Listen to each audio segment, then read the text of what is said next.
Hello class.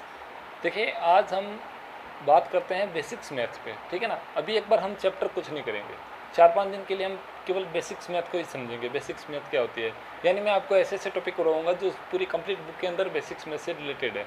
क्योंकि बहुत से बच्चों के इन टॉपिक्स में बहुत ज़्यादा डाउट आता है, बहुत ज़्यादा प्रॉब्लम होती है। तो हम क्या करेंगे कि पहले वही टॉपिक, वही डाउट जो आ रहे हैं उनको क्लियर करेंगे, उसके बाद हम चैप्टर की बात करेंगे, ठीक है। तो सबसे पहले हम आज टॉपिक ले रहे हैं अपना फ्रैक्शंस। फ्रैक्शंस क्या होते हैं, कितने टाइप के होते हैं, फ्रैक्शंस को ऐड कैसे किया जाता है, लेस कैसे किया जाता है, मल्टीप्लाई कैसे की जाती है, इनको नंबर लाइन पे कैसे शो किया जाता है। यानी फ्रैक्शंस के रिलेटेड जितने भी क्वेश्चन हैं वो सारे क्वेश्चन मैं आपको करवा दूंगा। तो अभी आपको करना के इन टॉपिक्स को लाइन टू लाइन जो जो मैं टॉपिक करवा रहा हूँ वो टॉपिक आपको फिर नोटबुक में नोट करते रहना है। जो आपने पीछे वर्क कर रखा है कोई बात नहीं, वो आप कर कंटिन्यू, वो जितना जहाँ तक कर रखा है वहाँ तक रखिए, उससे आगे कंटिन्यू आपको ये वर्क करना है, ठीक है। बात करते हैं फ्रैक्शंस की। तो फ्रैक्शंस होते हैं टू टाइप के। फ्रैक्शंस कितने टाइप के होते हैं? टू टाइप के, प्रॉपर और इम्प्रॉपर। तो उससे पहले हम बात करते हैं फ्रैक्शंस होता ही क्या है, फ्रैक्शंस को हम क्या कहते हैं, इसका हिंदी में मतलब क्या होता है। तो कि कोई भी चीज़ हो उसका मीनिंग, उसका मतलब हमें पता होना ज़रूरी है। तो फ्रैक्शंस का मतलब होता है बिन। बिन का मतलब होता है अंश भी कह सकते हैं, हिस्सा भी कह सकते हैं, ठीक है ना, शेयर भी कह सकते हैं अपन इनको। जैसे फॉर एन एग्जांपल मैंने एक सर्कल बनाया, ये मैंने सर्कल बनाया। अब इस सर्कल के देखिए मैं क्या कर रहा हूँ, 1 2 3 और ये 4, ये मैंने इसको कितने हिस्सों में डिवाइड कर दिया। देखिए 1 2 3 4 5 6 7 8 हिस्सों में मैंने इसको डिवाइड कर दिया। तो बताइए इसका फ्रैक्शंस कितना होगा? इसका फ्रैक्शन होगा 1/8, यानी इसका हिस्सा कितना है? 1/8। इसका हिस्सा कितना है? 1/8। इसका भी कितना है? यानी सारे के सारे 1/8 1/8। टोटल हमेशा अपॉन में आती है ना, टोटल अपॉन में आती है। जो फाइंड करना तो वो ऊपर होता है। जैसे मैं आपको कह रहा हूँ 10 का फ्रैक्शंस बताइए, आप 10 का फ्रैक्शन बताइए 1 to 100 की काउंटिंग के बीच में।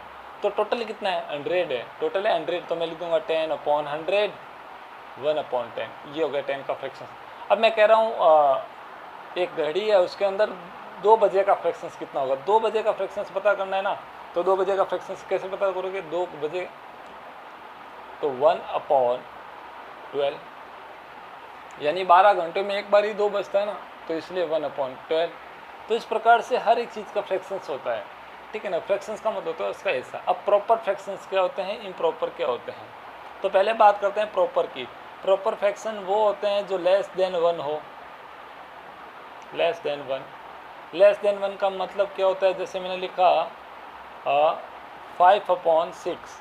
अब मैं अगर 5 में 6 का डिवाइड करूँगा तो कितना आएगा? 0 पॉइंट समथिंग ये आएगा। यानी कहने का मतलब ये 1 से कम है ना, तो ये हो गए प्रॉपर फ्रैक्शंस जो 1 से कम हो। और इम्प्रॉपर होते हैं जो मोर देन 1 हो। मोर देन 1 का मतलब जैसे मैंने लिखा 5/4। अब मैं अगर 5 में 4 का डिवाइड करूँगा तो इम्प्रॉपर से ही मिक्स फ्रैक्शंस बनते हैं। इम्प्रॉपर से क्या बनते हैं? Mix fraction. तो 5/4 में डिवाइड करूँगा तो 1 पहले आएगा, उसके बाद 1 होल 1/4, ये हो गया मिक्स फ्रैक्शन। समझ रही बात? तो 2 प्रकार के फ्रैक्शंस होते हैं, प्रॉपर और इम्प्रॉपर। प्रॉपर क्या होते हैं? Less than 1। इम्प्रॉपर क्या होता है? More than 1।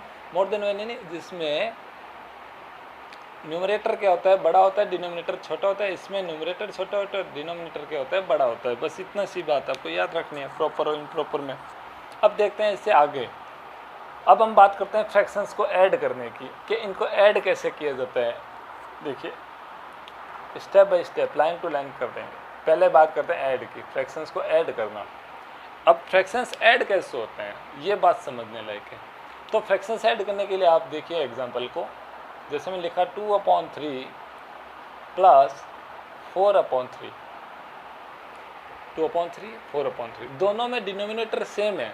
दोनों में डिनोमिनेटर क्या है? सेम है। तो सेम है तो फ्रैक्शंस हमेशा ऐड होने पे इनका एलसीएम लिया जाएगा। तो एलसीएम लेंगे। फ्रैक्शंस को ऐड करना हो चाहे लेस करना हो, क्या लिया जाता है? एलसीएम लिया जाता है। ऐड करने के लिए और लेस करने के लिए एलसीएम। एलसीएम लेने के लिए फर्स्ट कंडीशन मैं आपको बता रहा हूँ जिसमें डिनोमिनेटर क्या हो? सेम हो। जब डिनोमिनेटर सेम हो तो आपको 3 ही एलसीएम ले लेना है। वो का वो एलसीएम ले लेना है।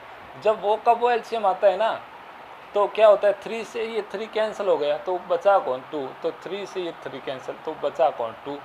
फिर से इस 3 से देखो ये 3 दोनों में डिवाइड होगा। ये 3 ना, ये दोनों में डिवाइड होगा तो दोनों को कैंसिल करेगा ये, तो ऊपर वाले जो है वही कि वो आ जाएंगे। 2 + 4 आ गया, 2 + 4 कितना होता है 6/3, 6/3 आंसर कितना आ गया 2, तो फ्रैक्शंस को ऐड करने का आंसर आ गया 2।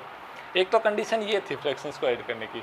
एक कंडीशन ऐसी होती है जिसमें दोनों में सेम ना हो, तो क्या वो अलग अलग हो, जैसे मैंने यहाँ पे लिख दिया 7 लिख दिया, अब इनको ऐड करना है तो दोनों में डिनोमिनेटर सेम नहीं है, कोई बात नहीं है, अपन क्या करेंगे एलसीएम लेंगे, इससे इन दोनों की मल्टीप्लाई कर दीजिए, दोनों की मल्टीप्लाई 7 3 जा 21, एलसीएम अपन 21 ले लेंगे।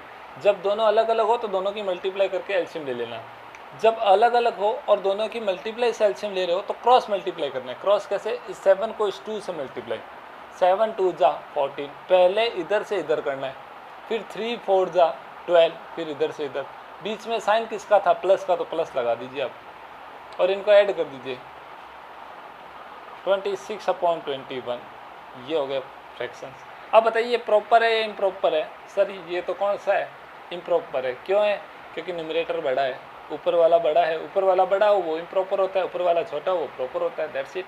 तो ये क्या है इम्प्रॉपर फ्रैक्शंस है। तो फर्स्ट कंडीशन हमने क्या की, जिसमें फ्रैक्शंस में डिनोमिनेटर सेम हो, जब अलग अलग हो, और एक और कंडीशन आती है जब डिनोमिनेटर इस प्रकार से आए, जैसे 2/3 + 4/6। अब क्या करेंगे, तो ऐसी कंडीशन में आपको क्या करना है, सबसे पहले दोनों अलग अलग है, दोनों में देखो 6 ऐसा नंबर है जिसमें 3 का डिवाइड होता है और 6 का भी डिवाइड होता है। बड़ा नंबर कौन है, बड़ा नंबर 6 है। क्या 6 में 3 का डिवाइड होता है, क्या होता है, 6 में 6 का भी होता है, तो एलसीएम आ जाएगा 6। ऐसी कंडीशन में आप 6 को एलसीएम ले सकते हैं, जब ऐसी आपको कंडीशन दिखाई दे जिसमें एक नंबर ऐसा हो जिसमें सारा का सारा डिवाइड हो रहा हो, तो 6 मैंने एलसीएम लिया। अब एलसीएम लेने के बाद क्या करना है, उसके बाद आपको 3 से डिवाइड करना है और जो नीचे वाले डिनोमिनेटर से डिवाइड करना है, जो आंसर है उसको न्यूमरेटर से मल्टीप्लाई करना है। तो 6 में 3 का डिवाइड किया तो कितना आया 2 आया, 2 को 2 से मल्टीप्लाई, इससे डिवाइड और इससे मल्टीप्लाई, इससे डिवाइड इससे मल्टीप्लाई, नीचे वाले से डिवाइड होगा ऊपर वाले से मल्टीप्लाई होगा। 6 में 3 का डिवाइड 2, 2 2 जा 4, 6 में 6 का डिवाइड 1, 1 को 4 से तो 4, प्लस का साइन, ये हो जाएगा 8/6। इनको और रिड्यूस कर लो और इसको स्मॉलेस्ट फॉर्म में लेके आ जाओ, 2 की टेबल से रिड्यूस करो 4 टाइम, 2 की टेबल से 3 टाइम, तो 4/। तो बताइए मिक्स ये प्रॉपर है इम्प्रॉपर है, सर ये भी इम्प्रॉपर है, क्यों, क्योंकि न्यूमरेटर इसका भी बड़ा है। तो इस प्रकार से अगर हम इनको चाहे तो आप नीचे नीचे मल्टीप्लाई करके भी इसको सॉल्व आउट कर सकते हैं, ठीक है ना। तो 3 कंडीशन मैंने आपको बता दी, तीनों कंडीशन से आपको करने हैं।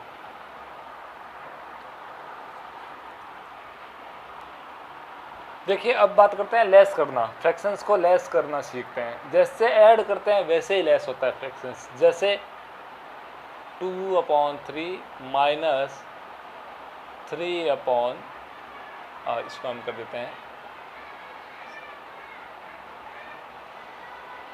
5। अब देखिए बहुत सारे बच्चे क्या करते हैं, यहाँ पे 3 से 3 कैंसिल कर देते हैं, जबकि ये कैंसिल नहीं होता। देखो ध्यान रखना, जब कभी भी फ्रैक्शंस के बीच में प्लस या माइनस आता है ना, तो ये क्रॉस में कभी भी कैंसिल नहीं होता है। ये ऊपर नीचे कैंसिल हो सकते हैं, क्रॉस में कभी भी कैंसिल नहीं होते। इससे ये कभी नहीं होगा। माइनस प्लस आने पे मल्टीप्लाई होता है तो हो सकता है, यहाँ पे अगर मल्टीप्लाई लिखो तो ये कैंसिल हो सकता है, ठीक है। अब इनको करना है तो देखिए क्या 5 में 3 का डिवाइड होता है, क्या नहीं होता है, दोनों अलग अलग है, यस सर। तो क्या करेंगे 5 3 जा 15, मल्टीप्लाई कर देंगे नीचे नीचे वालों की, 15 आ गया एलसीएम। अब क्या करेंगे क्रॉस मल्टीप्लाई, 5 को 2 से मल्टीप्लाई, 5 2 जा, पहले इधर से इधर करना है, इसको इससे, 5 2 जा 10, उसके बाद 3 3 जा 9, बीच में साइन माइनस तो माइनस लगा दो, प्लस हो तो प्लस लगा दो, 10 - 9 कितना बचा 1, 1/15, ये आ गया इसका आंसर। प्रॉपर है इम्प्रॉपर, सब प्रॉपर है, दैट्स इट। तो ऐसे ही माइनस करना है, ऐसे ही आपको प्लस करना है। अब बात करते हैं अगर मल्टीप्लाई हो तो क्या करना है। तो देखिए अगर मल्टीप्लाई हो तो आपको क्या करना है, जैसे मैंने लिखा 2/3 मल्टीप्लाई बाई 3/5, यही क्वेश्चन लिया मैंने। अब आप यहाँ पे 3 से 3 कैंसिल हो जाएगा, तो ऊपर कौन बचा 2, अपॉन में कौन बचा 5, ये आंसर हो गया। एक तरीका ये था। अगर आप कैंसिल करके करो तो, दूसरा तरीका कैंसिल ना करो तो क्या करें सर, ऊपर ऊपर मल्टीप्लाई कर दो, नीचे नीचे वालों को मल्टीप्लाई, 3 2 जा 6, 5 3 जा 15, ये आंसर 6/15। अब इनको रिड्यूस कर लो, 3 की टेबल से 3 की टेबल से ये कितने टाइम 2 टाइम, ये 3 की टेबल से 5 टाइम, आंसर वही का ये का ये आंसर आ गया वापस से। तो इस प्रकार से अगर मल्टीप्लाई हो तो क्या करना है, क्रॉस में भी कट कर सकते हैं, ऊपर नीचे भी कट कर सकते हैं, और ऊपर ऊपर मल्टीप्लाई नीचे नीचे भी मल्टीप्लाई कर सकते हैं। या फिर इसका एक तरीका एक और क्वेश्चन देखिए, जैसे 3/9 मल्टीप्लाई बाई 2/3, ठीक है। तो या फिर ऐसा कर दो 2/4 कर लेते हैं।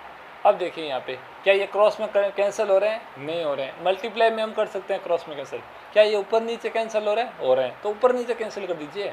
3 की टेबल से 1 टाइम, 3 की टेबल से एक ही टेबल से 3 की टेबल, 2 की टेबल से 1 टाइम, 2 की टेबल से 2 टाइम, तो बचा क्या, इधर बचा 1 और इसके नीचे बचा 3 मल्टीप्लाई, इधर बचा 1 इसके नीचे बचा 2, ऊपर ऊपर मल्टीप्लाई, 1 1 जा 1, 3 2 जा 6, ये आ गया आंसर इसका। और डायरेक्ट करते तो 3 को 2 से मल्टीप्लाई, 3 2 जा 6, 9 4 जा 36, 6 की टेबल है 1/6, ये आंसर आ जाता डायरेक्ट करते तो भी, ठीक है ना। तो मल्टीप्लाई का ये सिस्टम हो गया। अब बात करते हैं डिवाइड की। अगर हमें फ्रैक्शंस को डिवाइड करना हो, क्या करना हो, डिवाइड, तो फ्रैक्शंस की डिवाइड कैसे होती है, देखिए डिवाइड करना, फ्रैक्शंस को अगर आपको डिवाइड करना हो तो जैसे मैंने लिखा फ्रैक्शंस 2/3 डिवाइड बाई 1/4। अब डिवाइड करना है ना तो कुछ भी नहीं करना है, एकदम सिंपल सा काम बता रहा हूँ वो करना है। जैसे मैंने लिखा 2/3, इस डिवाइड के साइन को मल्टीप्लाई में कन्वर्ट कर दो। जब डिवाइड का साइन मल्टीप्लाई में कन्वर्ट होता है ना तो पीछे वाला जो फ्रैक्शंस है ना ये पलट जाता है। पलटने का मतलब जो न्यूमरेटर है वो डिनोमिनेटर बनता है, जो डिनोमिनेटर है वो न्यूमरेटर, तो ये हो जाएगा 4/1 हो जाएगा।